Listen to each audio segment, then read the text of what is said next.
Dave Talks Comics, Episode 112, Legion of Superheroes, The Great Darkness Saga, Part 5.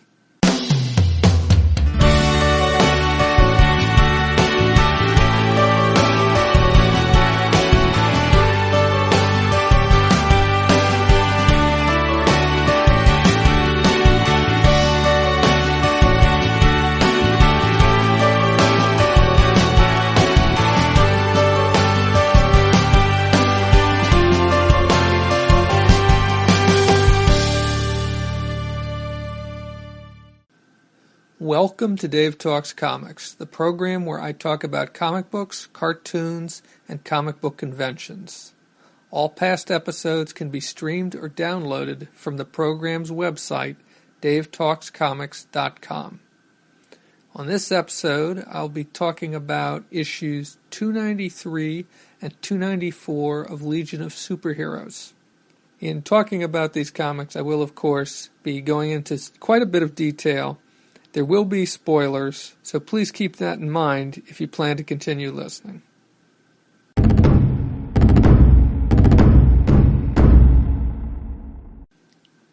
Since I recorded Part 4 of The Great Darkness Saga, that would be episode 107 of this podcast, I won an auction on eBay in which I bought most of the issues that are in this collection, issues 284 through 294 plus Annual 1, they weren't all in great shape. It was I got them for what I think was a fairly good price. I can't remember exactly how much it was now, but I think it was around $15 to $20 that I paid for all of them, including shipping.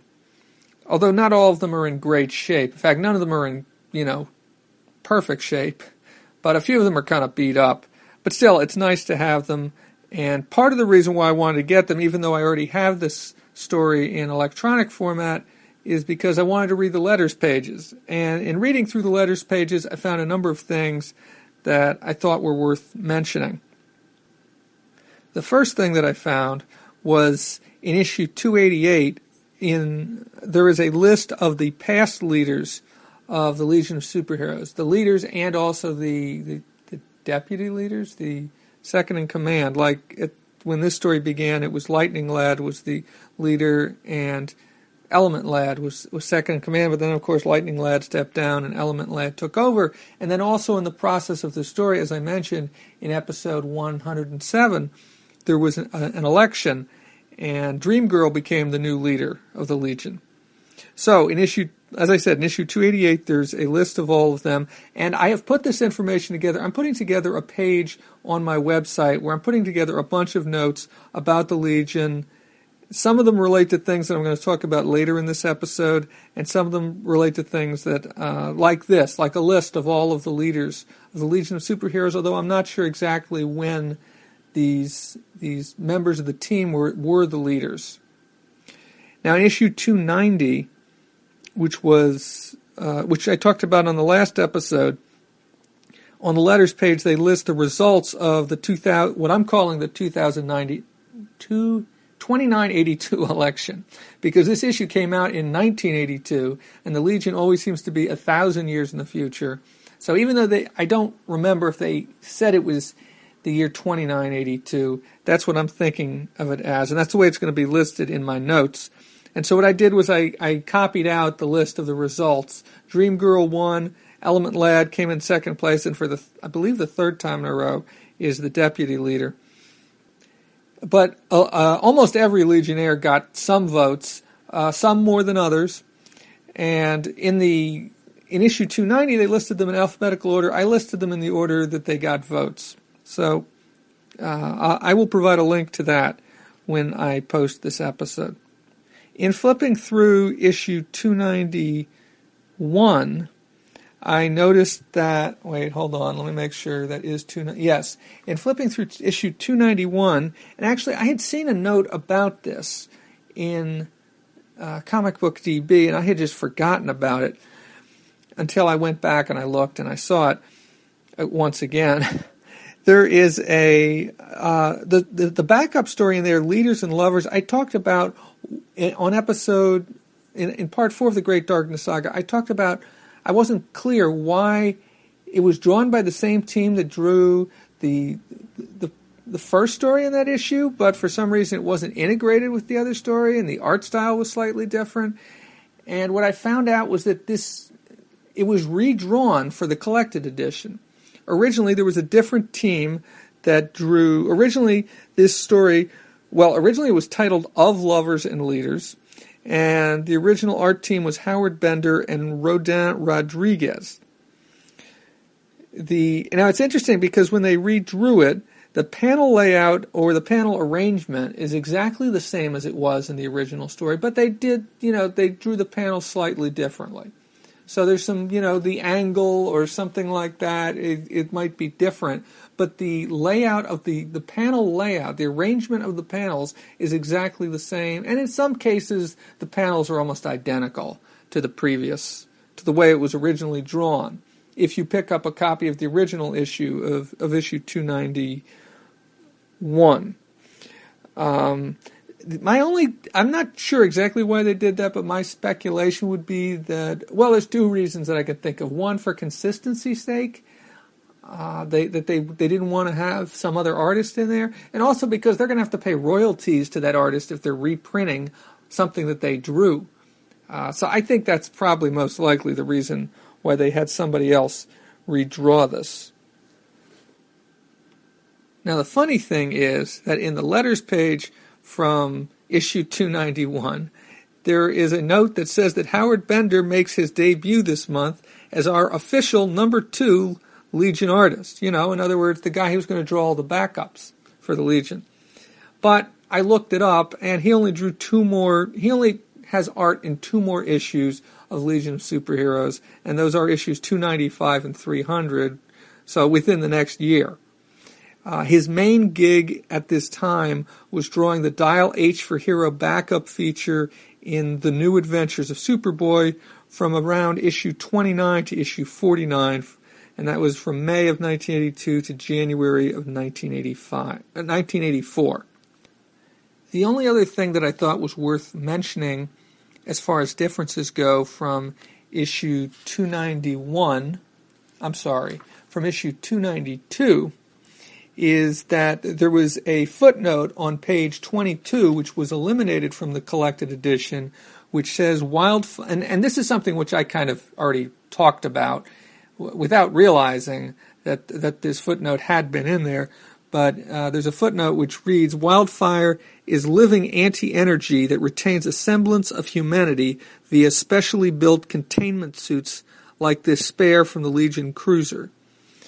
I'm not sure why they would have eliminated that note in the collected edition, other than the fact that maybe it covered over some of the artwork, although really not that much, just a couple people's, the bottom part of their legs. So I don't know why they would have eliminated that note, but I had said something along those lines in episode 107. And then finally, in issue 292, there's actually an extra letters page. There's a letters page, and then there's an extra page in which they provide extra information. And in this issue, it's a roll call for part of the team. They start going through the team alphabetically, providing background info on members of the team, including their first appearance and something about their origin. In this issue, they go from block up through duo damsel. There's about 9 or 10 of them that they cover. Let's see, 1, 2, 3, 4, 5, 6, 7, 8. Yes, 10 of them that they cover. And they say they're going to continue that in the next issue. And this is the sort of thing that I love. I mean, of course, this is before Who's Who came about. Who's Who was still, I think, 3 years away. I think that started in 1985, although the Ohatmu, I believe, started in 84. And it was stuff like this, like that Roy Thomas would do in All-Star Squadron. He would provide background information in the letters page of All-Star Squadron, which is something that they never reprint in these. When they do these collected editions, they almost never reprint these sorts of things.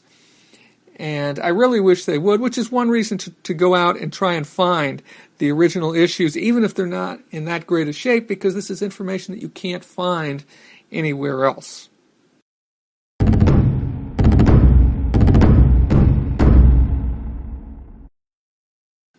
Issue 293 of Legion of Superheroes is the 11th issue in this collection, but only the fourth part of the Great Darkness Saga proper, which is defined as issues 290 through 294.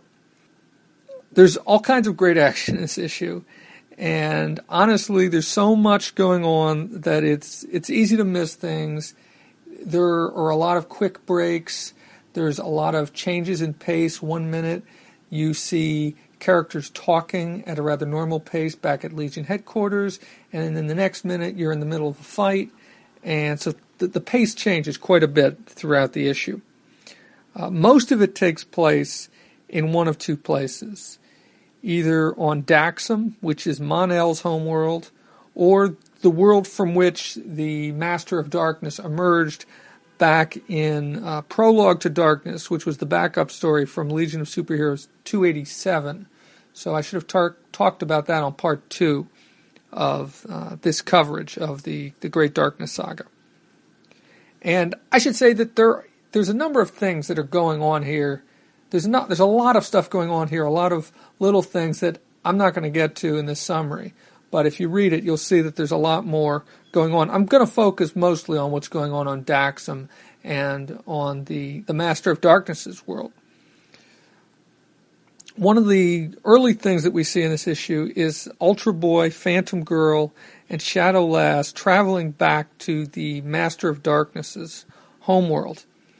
And there they get blindsided by the Servants of Darkness. Now, Shadow Lass was it was Shadow Lass and Mon-El who originally traveled there. Mon-El was knocked out of the fight in the last issue when he tried taking on the Master of Darkness, so he's not there, but the other three are Shadow Lass and Phantom Girl and Ultra Boy, but unfortunately they get blindsided, they get knocked out of the fight very quickly. The next thing we see is Dawnstar leading a group of Legionnaires to Daxam, Mon-El's homeworld. One of her big abilities is that she can track things. So she's tracking the Master of Darkness, and they follow his scent or whatever it is, however it is that she tracks people to Daxam. But when they get there, something seems very wrong. Daxam looks devastated. And what they don't know is the other thing that was going on at the same time that they were doing that, which is that the Master of Darkness arrived on Daxam. And he used his powers, presumably the power that he had, including the power that he had stolen from people like Mordru and the Time Trapper. He used this power. First off, he does two major things. He uses his powers of persuasion to enslave the Daxamites, all 3 billion Daxamites.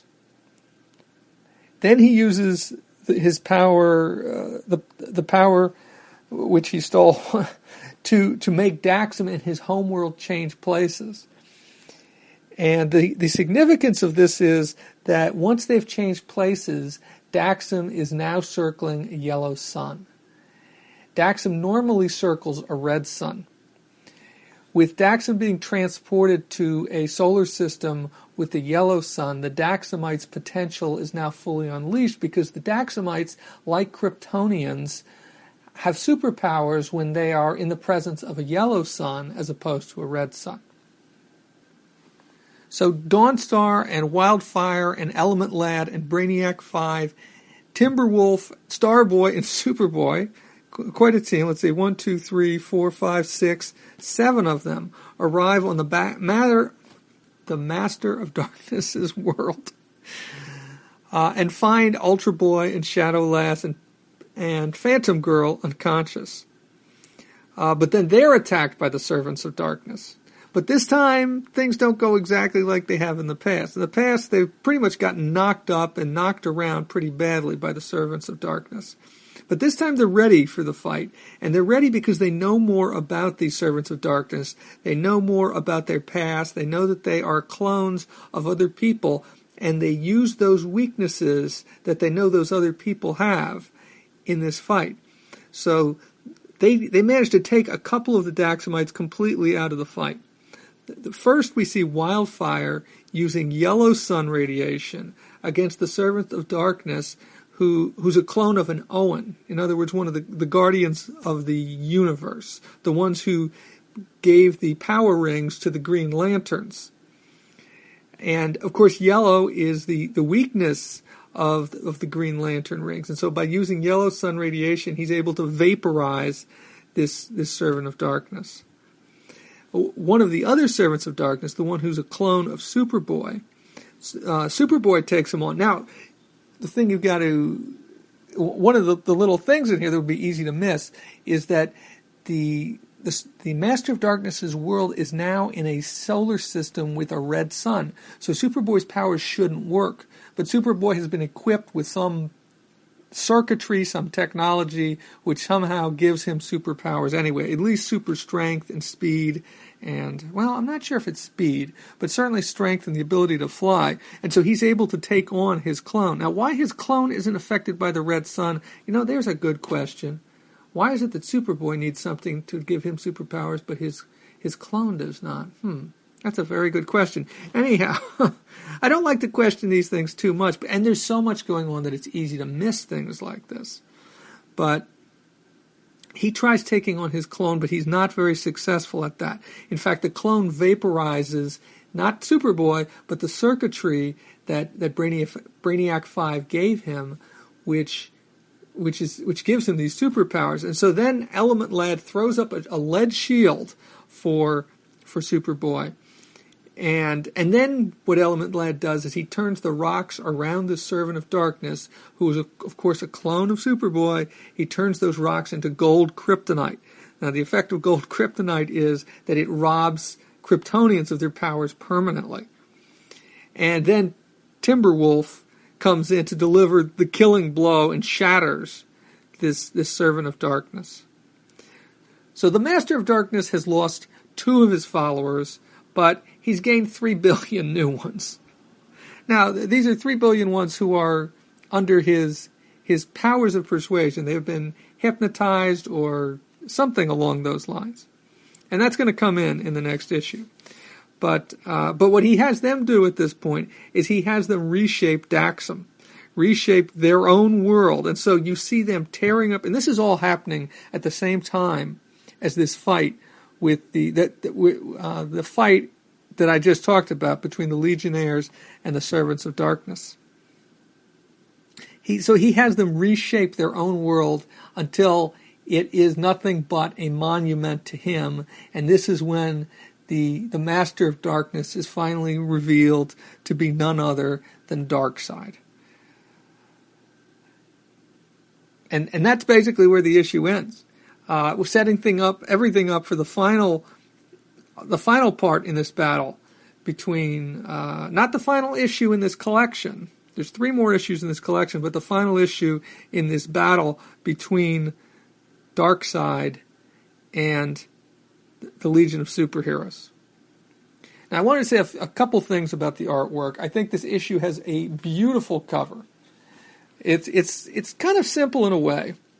You see the words Legion of Superheroes written, not just written on the cover like in the font like they normally are on most of these covers, but instead it's like in big stone words, and the stone words are cracked, and you see the Legionnaires trying to hold it up, a couple of them, Superboy and Ultra Boy, and you see some of the others fighting these shadowy figures, which presumably are either supposed to be Daxamites or Servants of Darkness. They're also a bit reminiscent of some of the shadow creatures from Crisis on Infinite Earths.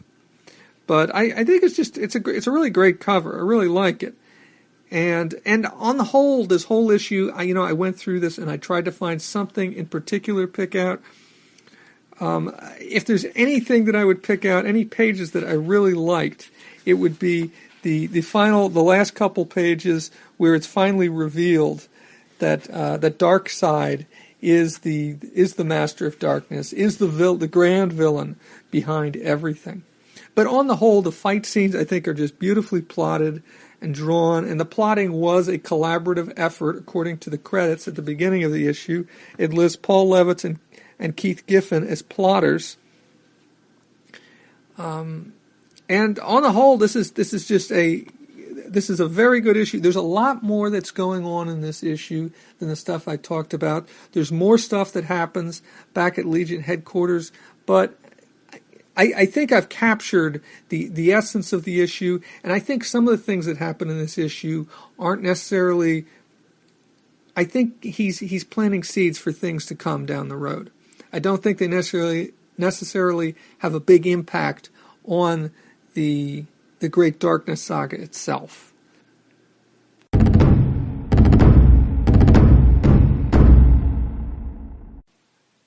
Legion of Superheroes number 294 is titled Dark Side.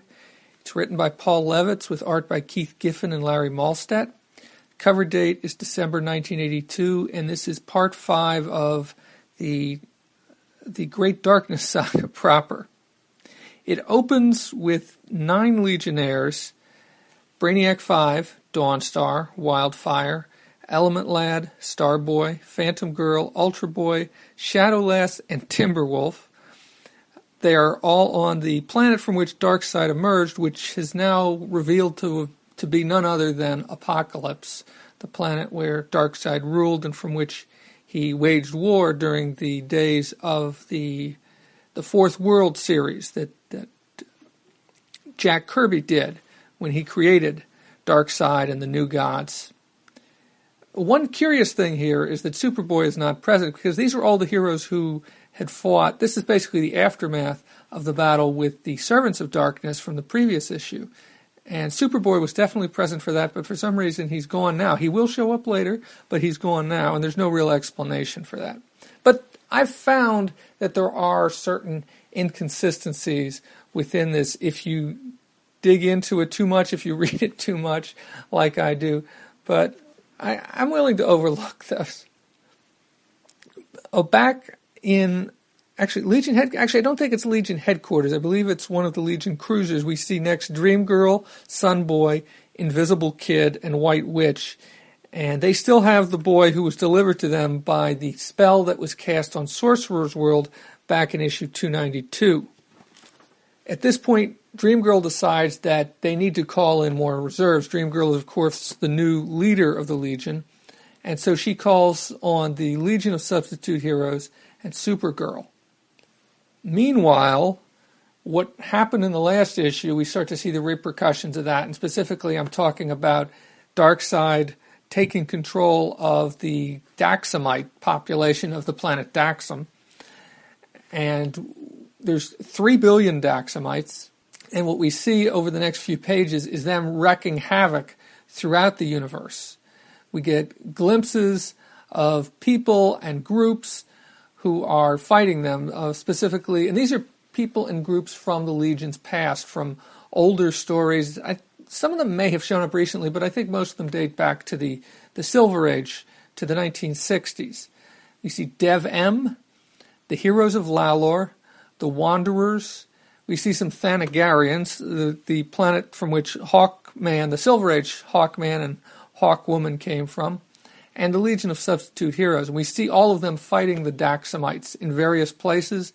There are some great pages here, including a couple of pages, the 4th and the 8th page, which are each made up of 4 vertical panels. And each panel will be in a different place. And I just think it's beautiful the way it's done. And then you get one big splash page of the Legion of Substitute Heroes fighting Daxamites. And these are beautifully laid out, beautifully drawn by Keith Giffen and Larry Malstadt. And, well, Paul Levitz is credited as a plotter. Paul Levitz and Keith Giffen are credited as the plotters. So presumably Paul Levitz had some role in deciding exactly how the book was going to be laid out. In addition to seeing the Daxamites wreaking havoc throughout the universe, we also see another group of Daxamites who are being led by the Servant of Darkness who rides an Astroglider. And now that the Master of Darkness has been revealed to be none other than Darkseid, it should be pretty clear, if you know anything about the New Gods, that the one who's riding the Astroglider has to be a clone of Orion. And that's going to play a part later on in this issue. So he is leading these Daxamites, and they attack the Legion of Superhero Cruiser that I mentioned before, that's carrying the young boy as well as Dream Girl and the White Witch and Block and Sun Boy and Invisible Kid. And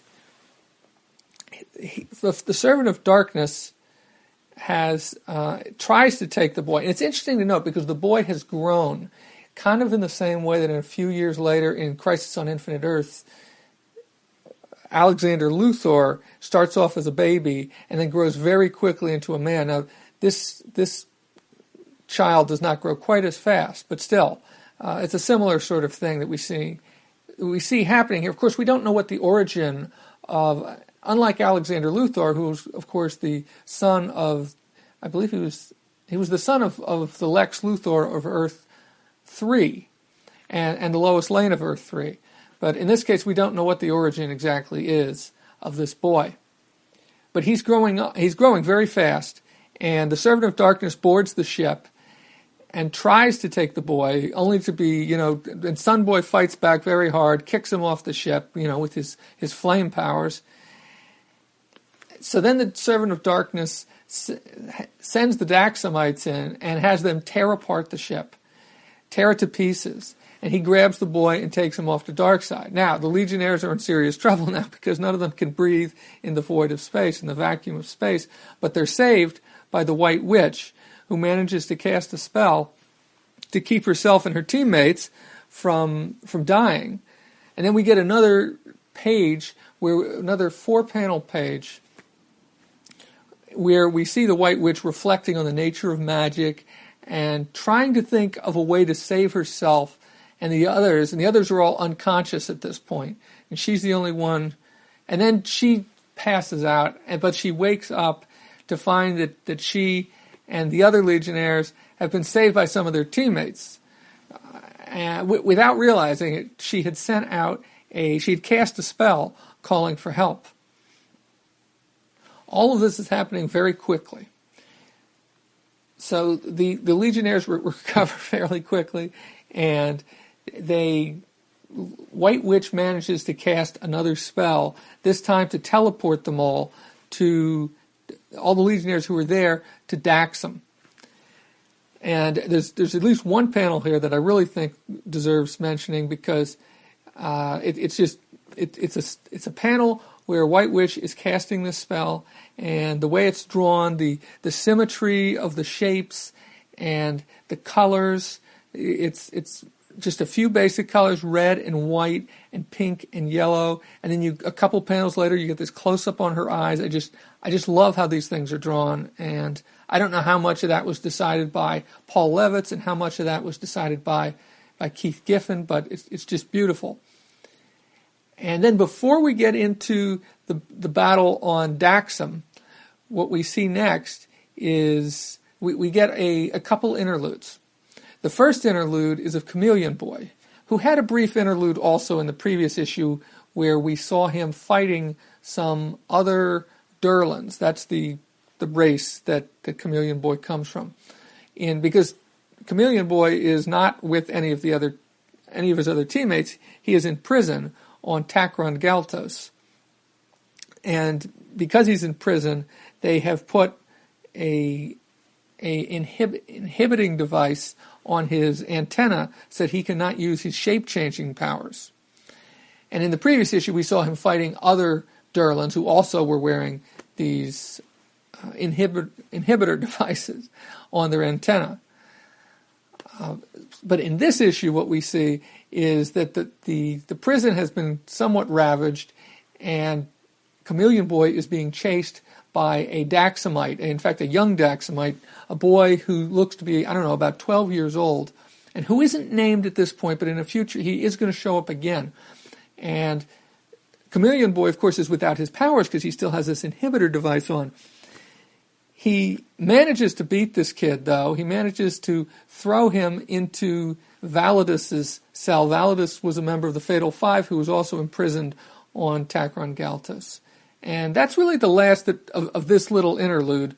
So you don't get a whole lot of follow-up on exactly what happens after this kid gets thrown in there. But this kid is going to show up again in another couple years, maybe a little over a year, when the Legion of Superheroes title relaunches with the Baxter series, which I believe started in January of 1984. And that was collected in a trade called An Eye for an Eye, which I did read when that trade first came out. And it's a pretty good story where the Legion battles the Legion of Supervillains, I believe. The second interlude involves Colossal Boy and Shrinking Violet, who are back at Legion headquarters on Earth. And there they encounter the Servant of Darkness, who was previously captured a few issues back and then escaped and wreaked havoc at Legion headquarters with Cosmic Boy and Saturn Girl and Lightning Lad, and was subsequently restrained again, and I guess has gotten out once again, and it's giving them a hell of a time. Colossal Boy at first seems to have the upper hand, but then it doesn't look so good, so Shrinking Violet does what she does best, which is to shrink. And as Colossal Boy is fighting the female Servant of Darkness, who is, of course, the clone of the ancestor of Shadowless, and so she has these powers of darkness, the Shrinking Violet shrinks down so small she goes inside the body of the Servant of Darkness into her bloodstream, and manages to stop the flow of blood to her brain by shrinking down inside the bloodstream and then growing enough to block the flow of blood and basically give the Servant of Darkness a stroke, which takes that Servant of Darkness out. Now, the rest of the issue takes place on Daxam, and it's mostly nothing other than fighting. So the Legionnaires, most of the Legionnaires, have arrived on Daxam, and first they have to deal with the Daxamites. And there are, of course, 3 billion Daxamites. I'm not sure if they're all there right on Daxam because they were wreaking havoc all over the universe, but there's still quite a few of them, certainly more of them than there are of the Legion. The way that at first there's some great splash pages here, at least one great splash page of the Legion fighting the Daxamites, but what's really interesting is how they end up beating the Daxamites, and that's Element Lad proves to be the key here. He changes the air of Daxam to make it 1 part per 1,000 lead, and Daxamites that's their weakness. There's no kryptonite, there's no Daxamite like there is kryptonite, but there's lead, and lead is deadly to Daxamites, and so they quickly start falling out of the sky. And that seems to take out the Daxamites. Then and this is where things get a little weird, not so much weird as I don't follow all the logic of all this. But the boy reveals himself to the White Witch that he has been the one who's been augmenting her powers, and he's why they were able to escape from...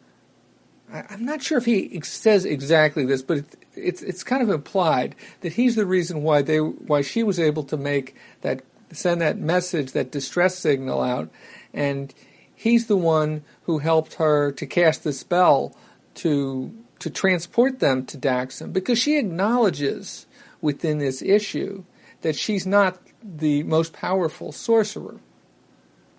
And this time he uses his powers to transport the people between Daxam and Apocalypse. Now, the part that's a little weird about this, well, I'll get to that. So, presumably that means they're now battling on Apocalypse, not on Daxam. So, the Legionnaires, now with the Daxamites out of the way, they take on Darkseid himself. And Darkseid, seeing what they've done to the Daxamites, gets very impatient and immediately strikes down almost all of the Legionnaires. And we get this great page where you see a different panel with each Legionnaire being taken down. Well, 8 of them being taken down in a different way, although I'm pretty sure there was more than 8 of them in the fight at this point. All that's left are Light Lass and Shadow Lass, and they are with the boy. And Shadow Lass, first Light Lass gets taken down by the astro-gliding Servant of Darkness, astro-glider riding Servant of Darkness, and then Shadow Lass envelops herself and the boy in this bubble of darkness, and Darkseid sends his minion, the one on the astroglider, into this bubble and to retrieve the boy. But what happens is, at this point, the boy reveals himself to be none other than Isaiah, High Father, the leader of the New Gods. And he transforms the Servant of Darkness who came in after him into Orion. And Orion then takes on, it's kind of like his mind has been lit up.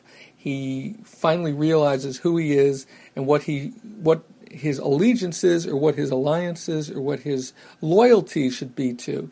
And instead of following Darkseid's orders, he starts to fight with Darkseid. And as they fight, High Father, in his final act, restores the dead Legionnaires, brings them back to life. So Orion fights very valiantly, and there's all sorts of power being thrown back and forth, and blasts of this and blasts of that between Darkseid and Orion. But ultimately Orion is killed by Darkseid. But just as Darkseid thinks he's gaining the upper hand, Supergirl and Superboy show up. And apparently High Father has, in his next to last final act, his final act, has granted them some protection from the Red Sun, because of course they're now back on Apokolips, which is in the solar system where Daxam was, and Daxam of course is in the solar system where Apokolips was. So they would not have any superpowers because of the Red Sun, but because of some protection from High Father, they're okay. Superboy gets taken out very quickly by Darkseid, who shoots him with his Omega beams. And just as he's doing that, Supergirl goes streaking off, and Darkseid thinks she's scared, but then she comes up through the ground and starts fighting with Darkseid, and she almost takes him down on her own. But Darkseid's about to kill her is when the Legion shows up, the Legion who had been restored by High Father. And this is where it gets a little weird, at least the logic does to me, because at first the Legionnaires seem very confident about what they're doing, and it's not their confidence that seems weird, but what happens is Darkseid turns and sees why they're so confident, and that's because the Daxamites, all 3 billion of them, or presumably most of them, a large contingent of them, along with people like the heroes of Lalor and Devem and the Wanderers. The Wanderers are headed his way. And he realizes that he's lost control of the Daxamites. Now, what's strange about this is that they are on Apokolips. They're not on Daxam. So the sun should be red, not yellow. And while Superboy and Supergirl had some protection from the red sun, thanks to High Father, they shouldn't. I mean, the other one should be okay, but the Daxamites should not be okay. The Daxamites should not have their powers. And so that's strange, I think there's a little fault in the logic there. But there's just so many things being thrown in here. I don't think I even picked up on this the first time that I read it. So Darkseid, doesn't want to surrender, but he basically vanishes. But before he does, he places a curse on them, which I'm not sure if that's something that Darkseid usually did. It seems a little off for me. But he places a curse on them, saying that the purest of their number will be the next to die. And I'm not certain exactly who that means. One thought is that it means the one who dies in the Legion an eye for an eye story, but I'm not certain if that's who it is. And there is another collection that follows this collection, which is called The Curse, which collects the rest of this run of the Legion of Superheroes up through issue 330, 313 or 314, after which the book becomes Tales of the Legion. So we get two epilogues. The first epilogue involves Lightlass and Timberwolf, and Lightlass is trying to, because she had caught him several issues ago in the arms of Saturn Girl, and she didn't want to have anything to do with him after that. And she hasn't completely reconciled things in her own mind as to what happened and how she feels about him, but she basically tells him that she's taking a leave of absence from the Legion, or she's quitting the Legion, and if he wants to come with her, he can. And that's basically where that one's left. It's just a single page. And then the final epilogue is of Brainiac 5 and Supergirl, and Supergirl saying goodbye because she's getting ready to go back to the 20th century, and she's kind of flirting with him, but she is flirting with him, but he doesn't pick up on it, he doesn't realize it, until after she's flown off. And that's the end of this story, of part 5 of the Great Darkness Saga, and there's 2 more issues in this collection. I just want to say a couple things about a few other things. The art in this whole story so far has been great. In this issue in particular, there are a number of splash pages, 1, 2, 3, 4, 5 or 6, depending on how you count it, because one of them is a double-page splash. And that's the one where you see Darkseid, which I don't think is the strongest one. I like the ones where there's more going on. I think that one is kind of modeled after the now that I think about it, and it only occurs to me just now, but I think it's kind of modeled after the Sistine Chapel, the ceiling of the Sistine Chapel, with Darkseid reaching out and Shadowlass and the boy. I think that has to be modeled after the ceiling of the Sistine Chapel, which is, of course, creation, I believe, the birth of man, or the birth of Adam. But the other splash pages, I think I possibly mentioned all of these, there's one I didn't mention. The first one was the first page, which is the heroes on the cover page, or the first page of the issue, where the heroes are in silhouette on the world of Daxam, which is now in a red sun world, and you see the words Darkseid in big block letters. The second one is the one with the Legion of Superheroes fighting the Daxamites on Weber's world. The third one is the Legion of Superheroes fighting the Daxamites on Daxam, which is, of course, now where Apocalypse was under a sun with a yellow sun. And then the last one, which is the one I didn't mention, is the one where Darkseid turns and sees the Daxamites and the heroes of Lalor and the Wanderers coming streaking towards him, and his face is shown.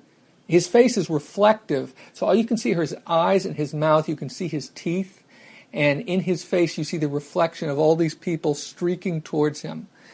And I thought it was really neat, and Giffen does a great job, I think. Giffen and Malstedt do a great job with some of the smaller details. That not everything is 100% clear, but just the way they draw them and the way they illustrate them, I think, is just it's just beautiful. I think it really impresses me. And it's part of the reason why I like this story so much, is that the art really does a great job of complementing the story. And the final thing I guess I wanted to say was I want to say something about the female Legionnaires, and that they play a crucial role in this story. I can think of at least 3 examples. The first being the White Witch playing a crucial role with her spells, and with some help from Highfather, as I mentioned. Then also you have Supergirl taking on Darkseid after Superboy has been sent back to the 20th century. And that fight, in a way, well, it didn't remind me of, but I have to wonder if it influenced Marv Wolfman and George Perez when they were writing the Crisis on Infinite Earths, because there you had Supergirl taking on the Anti-Monitor in issue 8, which is, of course, the issue where she was killed. And you had a similar situation there, where Supergirl turns at one point, and the Anti-Monitor takes advantage of that. And the same thing happens here. But, of course, in this case, the Legion of Superheroes comes to her rescue. And then the third one was the one I talked about most recently, or earlier, was Shrinking Violet, single-handedly defeating one of the Servants of Darkness by shrinking down and going into her bloodstream. And so they aren't just good to look at, I guess.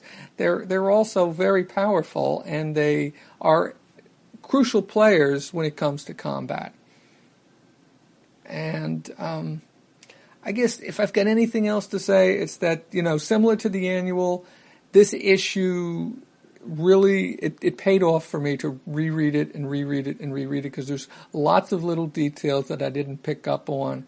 And I had lots of fun researching those details, researching bits about like the Heroes of Lalor and the Wanderers and Dev-Em, and I've put all that information together, and it's in. I'm going to have a page which I will link to where I've got my notes on all of them and what their early appearances are.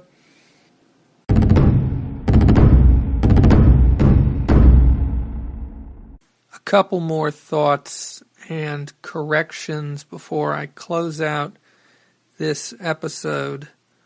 One thing I noticed when I was reading the letters pages from issues 288, 290, 291 was about the election results, which were printed in issue 290. In the letters page of issue 290, I didn't realize this when I read the story because I didn't have the individual issues yet, but the election results were printed in the letters page in issue 290, but they weren't revealed in the story until issue 291. I thought that was interesting. One correction that I have on the death of Supergirl, that was in Crisis on Infinite Earths issue 7. Issue 8 was the death of the Flash. I'm not sure why I got those switched, but I looked it up and I made a mistake. And so that's it for this section of the Great Darkness Saga. This is basically the end of part 5 of my coverage of the Great Darkness Saga, but there are 2 more issues in this collection, and so there will be a part 6 in which I will talk about what happens in those 2 issues.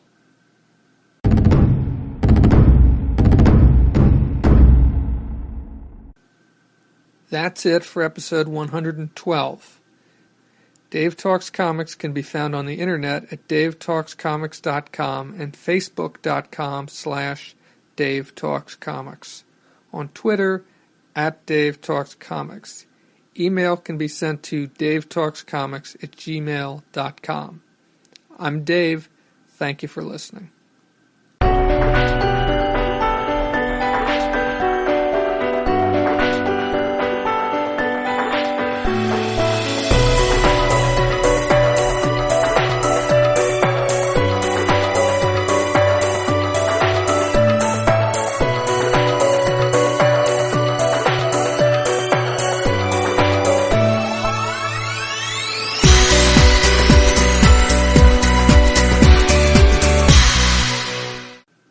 Playing a crucial role